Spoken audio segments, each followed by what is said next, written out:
go to the US, I've had so many people asking me, I want to go to the US, I want to go to the US, I want to go to the US. These are tough times right now.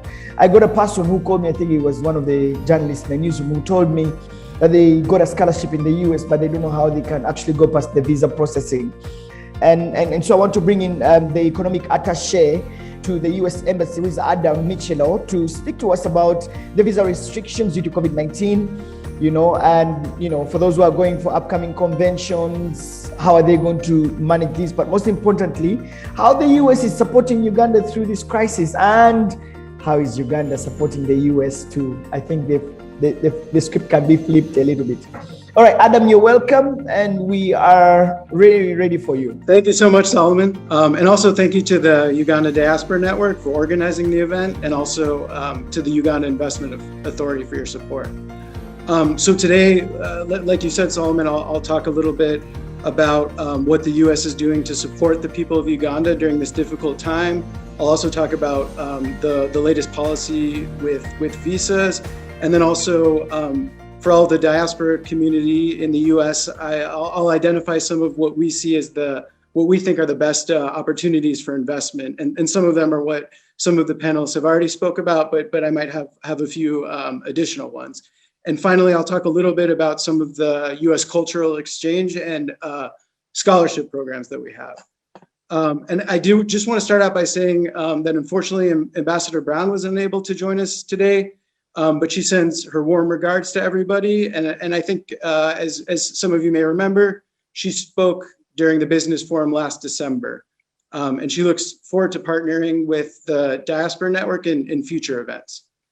And also, I wanted to give a little shout out to all of the Ugandans tuning in from the United States this weekend, because it is the weekend of the U.S. Independence Day. So for those of you in the U.S., I hope that you're enjoying some barbecues and fireworks. Since I'm in Uganda, I'll be eating some matoke today. And as a quick introduction, I work as the embassy's economic and commercial officer. So what I do is I try to support embassy efforts to increase U.S. trade and investment in Uganda. But I want to mention that COVID-19 continues to pose a critical threat to the lives and livelihoods of Ugandans, as all of you are well aware. But we think that foreign direct investment will be more important than ever to restart the economy and to create jobs once Uganda is able to emerge from its lockdown.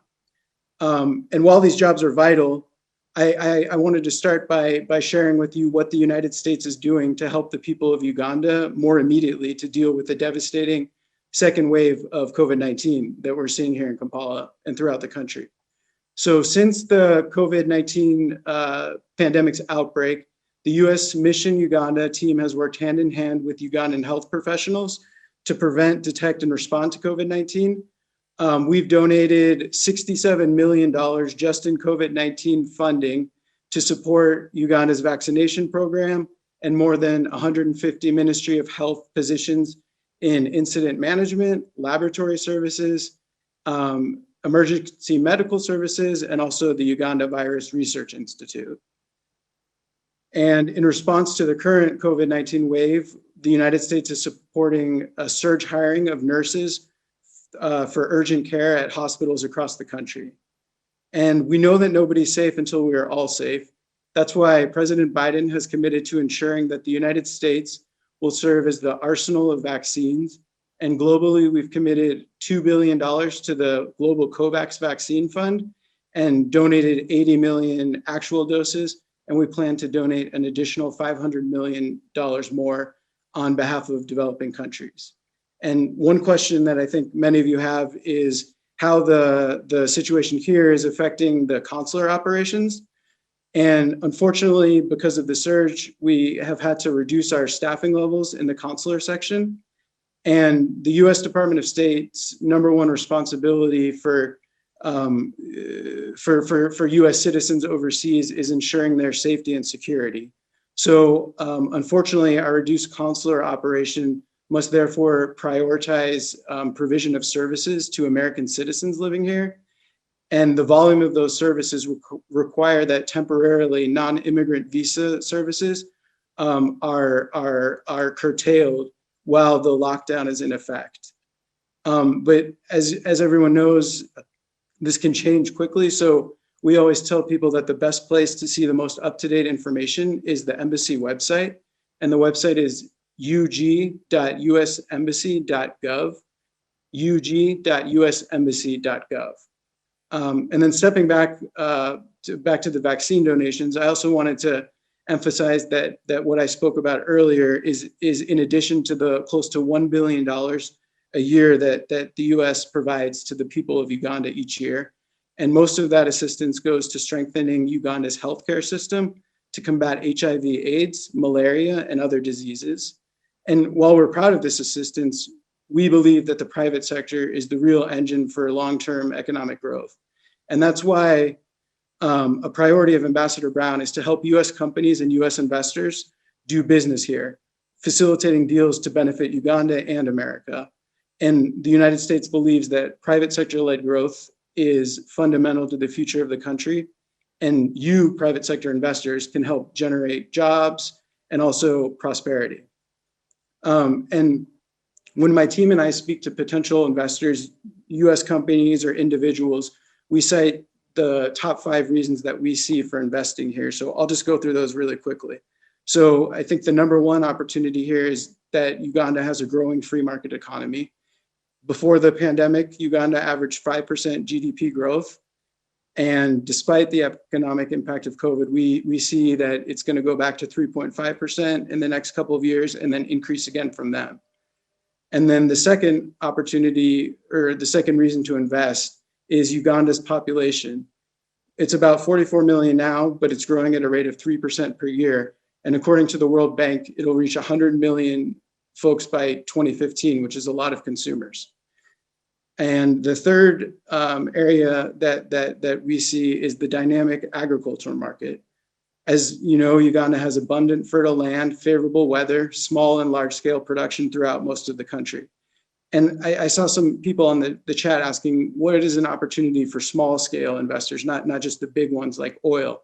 So here in agriculture, we see opportunities for provisioning equipment for value added agriculture production, irrigation systems, and also agriculture management services.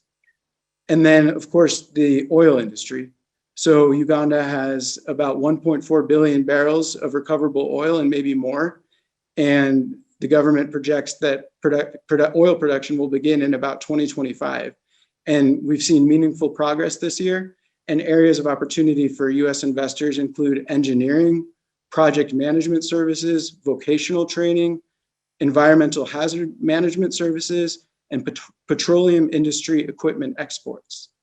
And then the last reason we tell individuals or companies to invest here is because of the East African Community Customs Union. So Uganda's membership means that exporters from Uganda can access the $160 million person EAC market. And then 2 other areas that I've seen grow a lot over the past couple of years are information and communications technology, where there are opportunities for building data centers, provisioning data security services and internet services, and exporting telecommunications hardware, fiber optic equipment, and network hardware.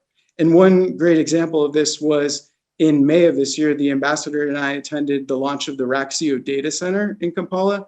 And that was a $15 million US investment that will drive economic growth, digital transformation, and improve the internet here.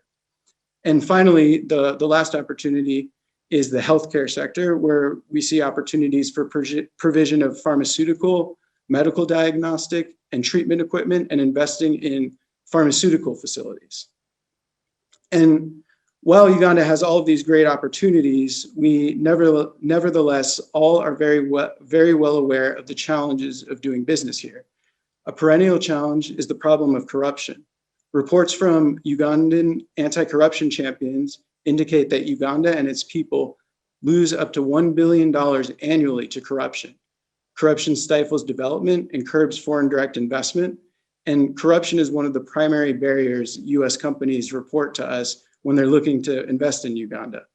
President Biden has called corruption an insidious pandemic, and Secretary Blinken has said it threatens security and stability. Corruption just isn't a threat to the pocketbooks of ordinary citizens. It prevents economic growth, extinguishes trust in public institutions, and threatens democracy itself. Corruption takes away from public and private resources, and at its worst, funds transnational crimes and human rights abusers. Therefore, the Biden administration is committed to taking special aim at corruption. And as we saw with the fallout after Uganda's elections in January, the closing of democratic space and deteriorating human rights situation have strained our bilateral relationship. Despite these challenges, I do want to underscore that the United States is committed 100% to continuing our partnership with the people of Uganda. And one other specific area of this partnership I wanted to highlight are some of our educational and cultural exchange programs. The United States supports a wide range of exchanges, from Fulbright Scholars, Humphrey Fellows, Young African Leaders Initiative, the Mandela Washington Fellowship, and these programs bring our nations closer together and deepen our partnerships and mutual understanding. And we're primarily investing in young leaders who are making positive changes in their communities. And one example is at the start of the coronavirus pandemic, 2 young innovators in Gulu developed a prototype of a face shield made from recycled plastics through their social enterprise. And the social enterprise is called Taka Taka Plastics. And their products quickly became in demand as doctors in Gulu reached out to help procure PPE. And if anybody wants to learn more about the US cultural and educational exchange opportunities, the best place to look is on the embassy's Facebook page, or also to follow the embassy on Twitter, and it's at US Mission Uganda. And then lastly, I just wanted to relay once again on behalf of Ambassador Brown, how proud she is of the efforts that Uganda's Diaspora Network and US companies more broadly have made that highlight the advantages of a sustainable development model brings to Uganda. American companies offer transparency, sustainability, and corporate social responsibility that drive real growth. So thanks again to everybody from the Diaspora Business Expo and Homecoming event for providing us the opportunity to gather together virtually. And sorry, I think I went a little bit over time, but the last thing I wanted to mention is if anybody wanted to watch our embassy's July 4th celebration, it's going to be virtual this year, and you can tune in to the embassy's Facebook Live page on Sunday at 8 p.m. Uganda time. So thanks again for giving me the opportunity to speak. Adam Michelow, thank you very much for sharing what the US is doing. And we wish you a great holiday. It's going to be virtual. Before that, I think we used to have celebrations at the US Embassy. I'm a press corps, I should add. And, it used to be more cordial. This time it's going to be virtual, but this is where we are. Thank you so much. Especially thank you to the government of the US for supporting us through this trying time. And we're grateful.